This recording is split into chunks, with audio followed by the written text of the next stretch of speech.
Myanmar's soldiers have systematically targeted Rohingya Muslim women for gang rape in Rakhine state, says a UN official.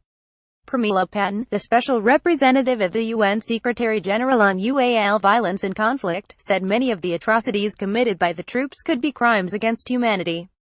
The UN official made the remarks during a press briefing in the Bangladeshi capital, Dhaka, on Sunday, after visiting the southeastern district of Coxs Bazar, which is located near the border with Myanmar. I heard horrific stories of rape and gang rape, with many of the women and girls who died as a result of the rape, Patten said, adding, my observations point to a pattern of widespread atrocities, including UAL violence against Rohingya women and girls who have been systematically targeted on account of their ethnicity and religion.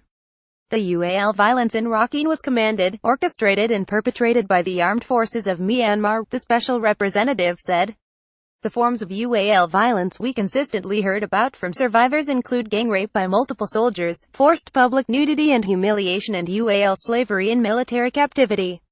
One survivor described being held in captivity by the Myanmar armed forces for 45 days, during which time she was repeatedly raped. Others still bore visible scars, bruises and bite marks attesting to their ordeal, Patten stated.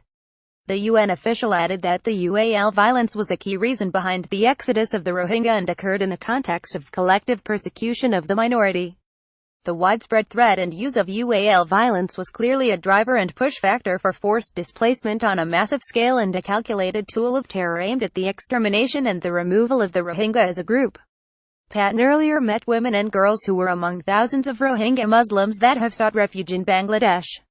More than 600,000 Rohingya have fled the predominantly Buddhist country of Myanmar to Bangladesh since August 25, when a crackdown on the Rohingya intensified in Rakhine. The government has been engaged in a campaign against the minority, which the UN and human rights groups have called a textbook example of ethnic cleansing.